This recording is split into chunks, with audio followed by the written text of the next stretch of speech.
चौदस पूरी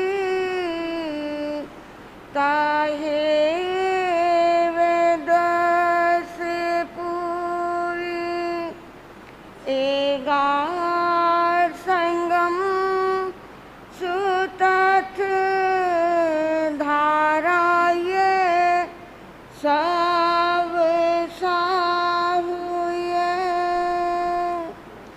उपस्थित धर्मानुरागी सुश्रावकगण एवं शीलवती बहिनों, परम आराध्या परम पूजनीय श्री गुरु जी महाराज के श्री चरणों में रहकर जो कुछ मैं ग्रहण कर रही हूँ आपके समक्ष कहने का प्रयास करूँ।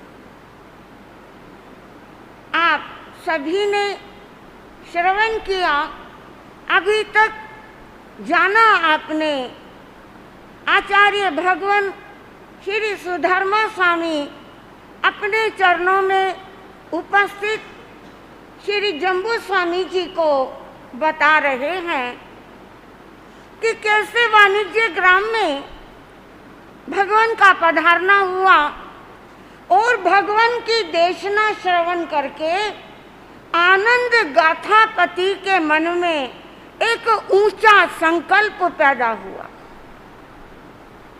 बंधुओं, भगवान की वाणी सुने और वाणी को सुनकर अंदर परिवर्तन नहीं आया तो ये समझना वाणी में दोष नहीं है, सुनने वाले के हृदय में दोष है।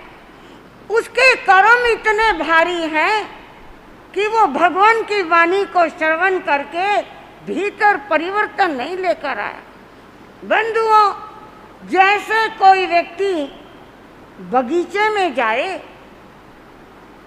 यद्यपि वो व्यक्ति आंखों से उसके पास दृष्टि नहीं है, फिर भी ऐसा सूरदास व्यक्ति अगर बगीचे में जाता है तो उसको क्या अनुभूति होगी? वो वहां विशाल वृक्षों को देख नहीं पा रहा, वहां विभिन्न क्यारियों में उगे हुए पुष्पों को देख नहीं पा रहा, लेकिन वहां फैली हुई सौरभ को, फैली हुई सुगंध की वो अनुभूति करेगा, उसका मन आनंदित होगा। ठीक उसी तरह धर्म सभा लगी हो, धर्म सभा में भगवान की देशना चल रही हो और सुनने वाला श्रावक, सुनने वाली श्राविका अगर पल्ला झाड़कर कोरी बनकर वो सभा से चली जाए तो वाणी का दोष नहीं, हमारे भीतर का दोष है। हमारा जीवन सचित फूल नहीं, फिर तो ये जीवन कागज का फूल है, दिखने में बड़ा सुंदर लग रहा है, लेकिन इसके अंदर कोई भीनी भीनी सुवास नहीं है। ये पुष्प किसी को आनंदित नहीं कर पाएंगे, लेकिन धन्य है आनंद गाथापति को। आनंद गाथापति ने भगवान की देशना को सुना, देशना को सुनकर विचार किया कि इस वाणी को सुनकर मुझे 12 व्रतों को अंगीकार करना है। भगवान के चरणों में अपनी शक्ति को बताया उन्होंने ये नहीं कहा कि वैसे तो मेरा दीक्षा लेने को बहुत मन कर रहा है, लेकिन मैं क्या करूं, मेरी पत्नी मुझे आज्ञा नहीं देगी, मेरा बेटा मुझे आज्ञा नहीं देगा, और महाराज वैसे दीक्षा तो मैं ले लेता, लेकिन अभी ना फैक्ट्री का काम बहुत फैला हुआ है, अभी मेरा मार्केट के अंदर वाणिज्य व्यापार बहुत फैला हुआ है, एक बार मैं उसको समेट लूं, महाराज आऊंगा मैं आपके पास। नहीं, ना अपने आप को धोखे में रखा, ना भगवान को कपट की भाषा में बोला, बल्कि अपेक्षाकृत भगवान के चरणों में हाथ जोड़कर अनुनय विनय की, वंदना नमस्कार करके कहा, मैं जानता हूँ संयम का रस बहुत ऊंचा है, कोई जीव आत्मा एक दिन का भी संयम ग्रहण करे तो उसकी आत्मा आनंद। बंधुओं, आनंद गाथापति ने सहर्ष भगवान के चरणों में श्रावक व्रतों को अंगीकार किया। श्रावक व्रत अंगीकार करके बंधुओं, यहाँ एक बात ध्यान देने योग्य है, जब कभी हम आप लोगों को धर्म प्रभावना, धर्म प्रेरणा करने के लिए कहते हैं तो आप हमारे को समाधान देते हैं, महाराज कहा था, पत्नी को रोज कहता हूँ, सुनती नहीं, बेटे को रोज कहता हूँ महाराज आप तो जानते हो आज बच्चों को कहने का धर्म है, सुनते ही किसकी हैं। लेकिन मेरे भाइयों और मेरी बहनों, बंधुओं, आनंद गाथापति अपने घर लौट कर आए और आज जैसे मानो उन्होंने निधि को प्राप्त किया हो, आकर घर में रहने वाली अपनी पतिव्रता स्त्री शिवानंदा को बड़े हर्षित मन से बताया कि मैं आज भगवान के चरणों में गया, उनकी वाणी को सुना और मैंने अपनी आत्मा को भावित करते हुए 12 व्रतों को अंगीकार किया। हे शिवानंदा, तुम भी भगवान के चरणों में जाओ, उनके दर्शन करो, उनकी वाणी को सुनो और तुम्हारे लिए भी अति श्रेष्ठ कार्य होगा कि तुम भगवान के चरणों में श्राविका व्रत अंगीकार करके अपनी आत्मा को भावित बनाओ। वो पति की अनुगामिनी, वो पतिव्रता शिवानंदा बड़ी हर्षित हुई, धर्म रथ तैयार करवाया और धर्म रथ तैयार करके भगवान के चरणों में गई।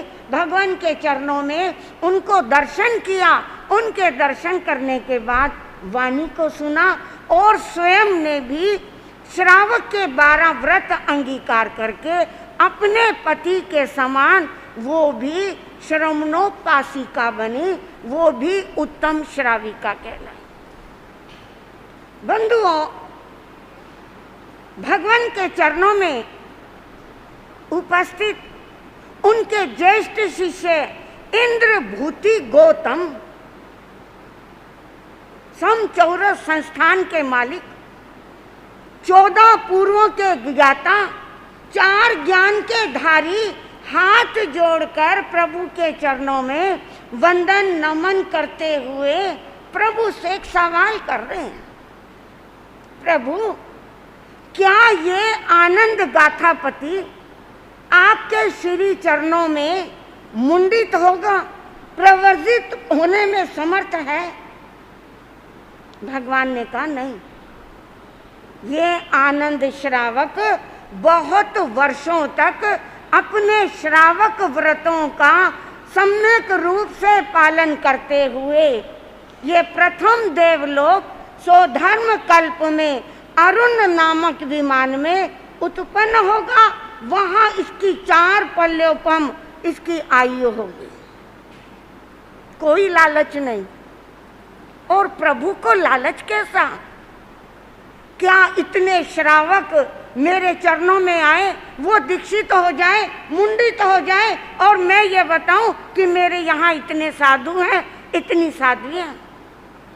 प्रभु ने आज ही उनका भविष्य बताया कि ये प्रथम देवलोक में उत्पन्न होंगे, वहां इनकी 4 पल्योपम इनकी आयु होगी।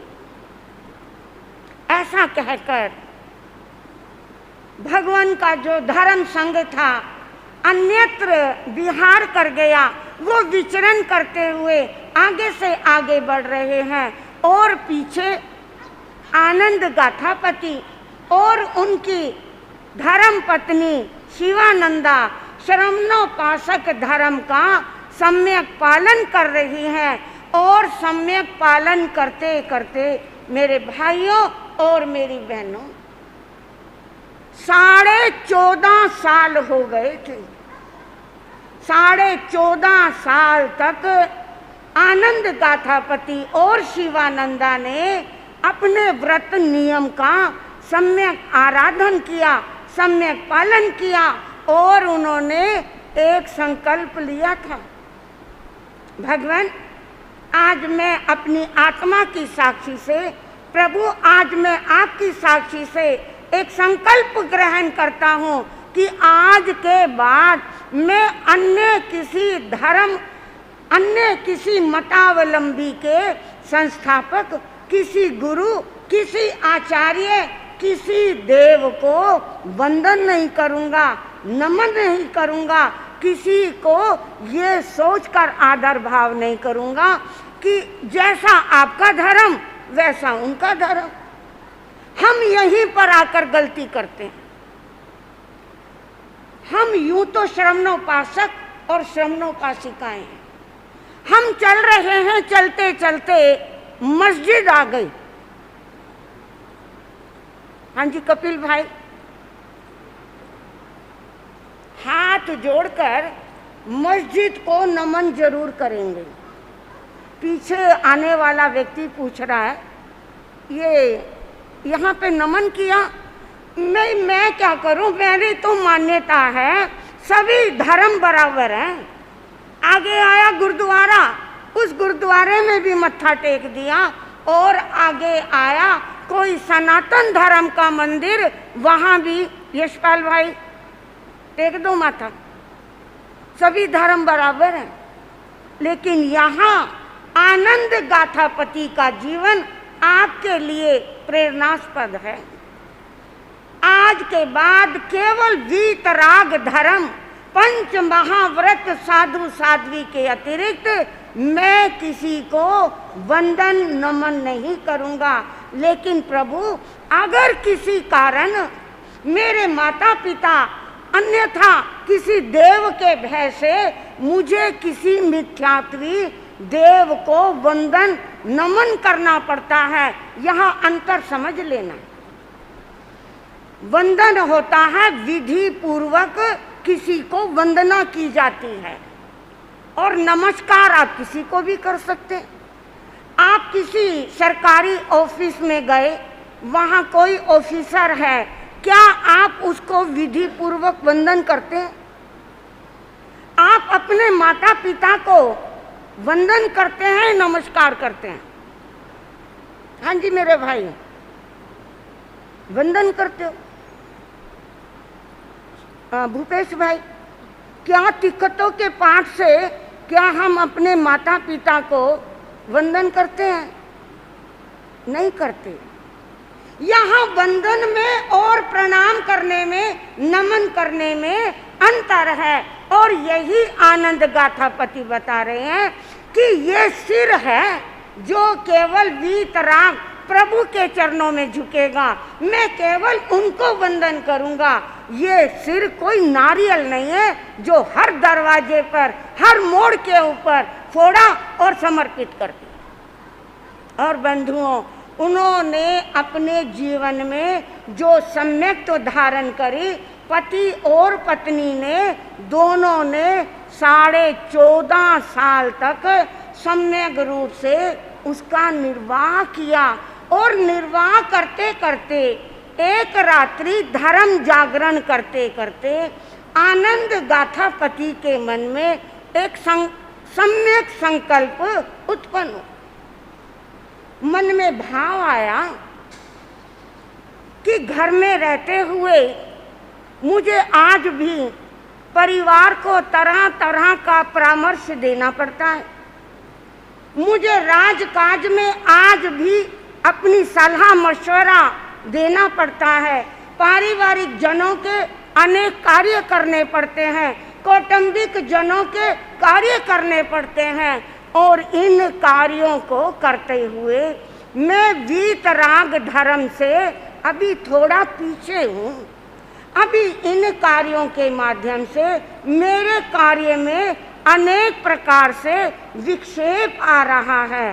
क्यों ना मैं ये सारा कार्यभार अपने पुत्र, अपने ज्येष्ठ पुत्र को सौंपूं। मैं अपने कौटुंबिक पारिवारिक जनों को बुलाकर मेरे कंधों पर जो बोझ है, ये बोझ उतारूं। मैं अपने आप को स्वतंत्र बनाऊं, और अपनी आत्मा का कल्याण करने के लिए जैसा प्रभु महावीर ने धर्म प्ररूपित किया है और मैं उस धर्म के मार्ग पर चलूं, अपनी आत्मा का कल्याण करूं। माँ पड़ी बंद करे है। बंधुओं, प्रभु महावीर स्वामी ने फरमाया, अगर आपके मन में कोई उत्तम विचार आया, उदाहरण के तौर पर 7:45 हो गए हैं, 45 के 50 हो गए और आपके मन में आज भाव आया, बहुत दिन हो गए, आज मैं स्थानक में जाऊं, अपने श्रमणोपासक परिधान को पहनकर क्यों ना मैं आज गुरु चरणों में समाई का लाभ लूं। आज मैं जैन स्थानक में जाकर पोषद व्रत का लाभ लूं। आप दरवाजे से बाहर आए, इतनी देर में आपके ससुराल से फोन आ गया। हाँ जी, आपकी ससुराल से फोन आ गया और समाचार मिला, हम अभी 5 मिनट में घर पहुंच रहे हैं और सब इकट्ठे बैठकर नाश्ता करेंगे। संकोच मत करो। क्या करोगे? समाई करने आओगे, पोषद करने आओगे? देखो सब, लवकेश भाई यहाँ बैठकर झूठियां मत करना। देखो आपने एक बार तो ऐसे किया था और अब आप ऐसे कर दोगे तो बात कच्ची हो जाएगी। मेरे भाइयों, इसमें आपका कसूर नहीं है। कारण यह है, अनादि काल से हम संसार को भोग भोग कर इतने आदी बन गए हैं।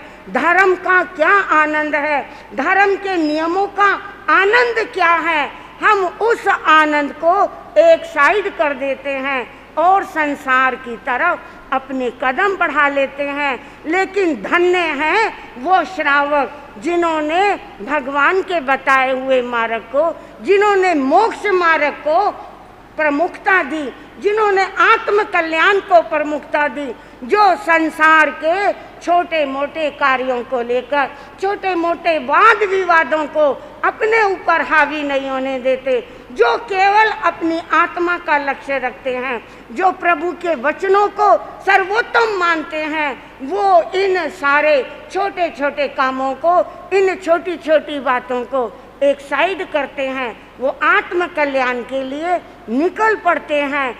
आनंद गाथा पति के मन में एक उत्तम संकल्प पैदा हुआ है और वो उस उत्तम संकल्प को कैसे पूरा करेंगे, समय आएगा आपके सामने